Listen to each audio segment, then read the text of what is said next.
એટલે પછી મને ખબર પડી કે મેં સર્ચ કરવાનું શરૂ કર્યું ને એમાં મારી પાસે રઘુબીર સિંઘ અને રઘુરાય બેની ગેન્જેસ કરીને એક બુક છે. રઘુબીર સિંઘ આપણા ઇન્ડિયાના બહુ મોટા ફોટોગ્રાફર રાજવી ફેમિલીના હતા, બહુ નાની ઉંમરે ગુજરી ગયા.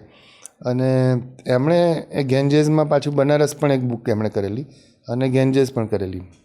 એટલે ગંગા ઉપરનું આખો કિનારાની મેં બધી જે જોઈ ફોટોગ્રાફી અને બનારસ જોયું, ત્યારે મને એમ થયું કે આ શહેર છે oldest city on the earth. એમાં બધી પ્રિફેસ ને બધું મેં વાંચ્યું એટલે મને ખબર પડી, મેં કહું આ જગ્યા કદાચ મારા માટે બહુ જ સુટેબલ લાગે છે મને. અને અચાનક જ જે કંઈ થયું હશે એ વખતે માનસિક મારા મગજમાં જે મનોમંથન ચાલતું હશે કે આ મારા માટેની એક જગ્યા છે, અને બસ ટિકિટ કરાવીને ટ્રેનમાં બેસી ગયો 2001માં. એ જે મેં લખ્યું છે 31 ડિસેમ્બર 2001.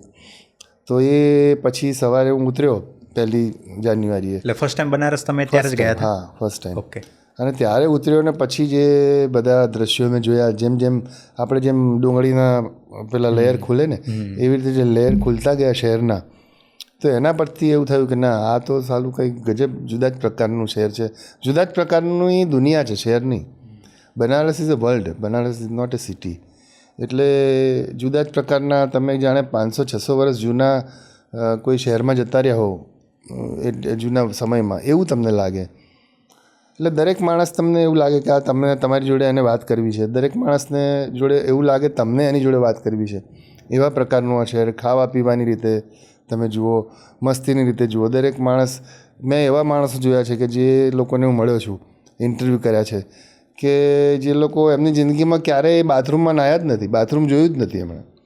એ લોકો ગંગામાં જ નાહે હંમેશા, દરરોજ 365 દિવસ. એટલે આવા પણ માણસો જોયા, અખાડાઓ જોયા, સંગીતકારોની દુનિયા જોઈ. તો મને એમ થયું કે આ કેવા પ્રકારનું શહેર છે. સંગીતકારો માટે તો આખું સંગીત ઘરાના આપણું બનારસ ઘરાના. બનારસ ઘરાનાની તો એટલી ઇન્ટરેસ્ટિંગ વાત છે કે આપણે ત્યાં જેમ પોળનું એક પોળ હોય ને કે ભાઈ ફલાણી દાળની પોળ, તો એક પોળનો આખો લેન હોય. એક નાની, હવે તમને નવી લાગશે કે પંડિત રવિશંકર મહારાજ, પછી આપણે પંડિત રવિશંકર, પછી હરિપ્રસાદ ચોરસિયા, કિશન મહારાજ, રાજન સાજન મિશ્રા, બિરજુ મહારાજ, આ બધા એક જ લેનમાંથી આવ્યા છે, એક જ ગલીમાંથી આખું આપણું હિન્દુસ્તાનનું ક્લાસિકલ મ્યુઝિકનું ઘરાના આવ્યું છે. એટલે તમને, અને એનું નામ છે કબીર ચોરા. એટલે કબીર ચોરામાં જો મારા અત્યારે રૂવાડા ઊભા થઈ જાય છે. કબીર ચોરાનું ખાલી મને એમ કે એવું કેવી જગ્યા હશે, કેવી પવિત્ર ભૂમિ હશે જેમાંથી એક ગલીમાંથી આખું એક ઘરાના આવ્યું. એટલે એ જગ્યાની રીતે તો બધું છે જ. કબીર રહી ગયા, મિર્ઝા ગાલિબ રહી ગયા, રાણી લક્ષ્મીબાઈનું જન્મસ્થાન. તો આ બધી જે ઘટનાઓ બની હોય, સંકટમોચન એટલે જ્યાં રામાયણની રચના થઈ, તો એ તુલસીદાસજીનું ત્યાં એમણે લખ્યું વર્ષો સુધી. તો આ બધી જગ્યાઓ એટલી, અને અનેક ઐતિહાસિક ઘટનાઓ, પૂરા પૌરાણિક પાત્રો, સ્પિરિચ્યુઅલ આપણે જેને કહીએ એવા વાઇબ્રેશન્સ સાથે આ શહેર જાણે આમ ફૂટીને ઊભું થયું એવું તમને લાગે. એક આખું એનો જ્યારે તમે એક જગ્યાએ ઊભા રહીને સ્કેલ જુઓ તો તમને એવું લાગે. એટલે ત્યાં મેં મારી યાત્રા શરૂ કરી. કશું જ મારામાં, અને બ્લેન્ક હતો હું. એટલે આમાં શું છે, ફોટોગ્રાફીની સૌથી સારી બાબત અને ડેન્જરસ બે પાસા એવા છે કે અત્યારે તમે આ ડાયરી વાંચીને જાઓ તો આમાંનું તમને 5% નહીં મળે, કારણ કે બનારસ બદલાઈ ગયું છે. પ્લસ આ બધી જે વાતો છે, એટલે પાત્રો કદાચ કોઈક પાત્રો તમને મળી જાય, પણ અખાડા તો રહ્યા નથી એવું છે. એટલે ઘણા પાત્રો ચાલ્યા ગયા. બિસ્મિલ્લા ખાન જતા રહ્યા, ગિરજાદેવી જતા રહ્યા, રાજન સાજન મિશ્રામાંથી એક ભાઈનું એ ગયા. તો આવી રીતે બાકી બધા બીજા છે, અમુક જગ્યાએ સેટલ થયા. અને શહેર પણ પોતાની રીતે શહેર બદલાઈ ગયું, આધુનિક થઈ ગયું. તો મને તો એમાંય મજા આવે છે. લોકો એમ કે ભાઈ આ બનારસ બદલાઈ ગયું તો ખરાબ, એટલે કોરિડોર થયા. એટલે પણ તમારે કેવું છે કે કચ્છમાં હું હંમેશા ફોટોગ્રાફરને કહું કે એ લોકો મારા ક્લાસમાં આવે ને તો કે સર આ તમારા જેવા ફોટા નથી, કેટલા સરસ ઘરેણાં અને ઓર્નામેન્ટ્સને કપડાં પહેરેલા.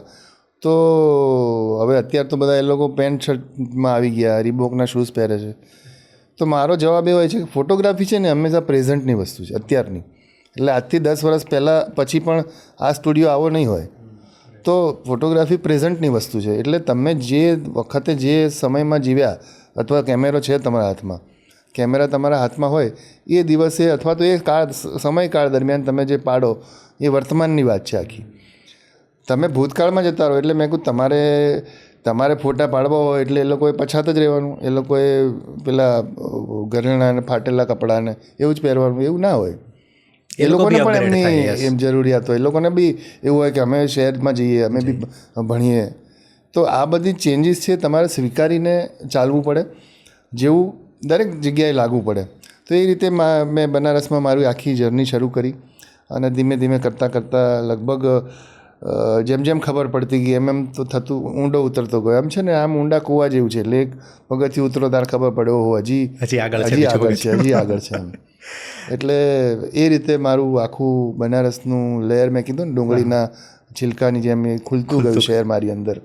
અને આજે પણ હજી ખુલે છે, એવું નથી. એટલે આજે પણ વર્ષમાં 1 વાર 2 વાર એવી રીતે મારી મુલાકાતો હોય જ છે. અને લાંબા અત્યારે તો મારા પ્રવાસો બધા 5-6 દિવસના, પણ પહેલાં તો હું 15-15 દિવસ એવી રીતે 20 દિવસ એવી રીતે હું રહેતો.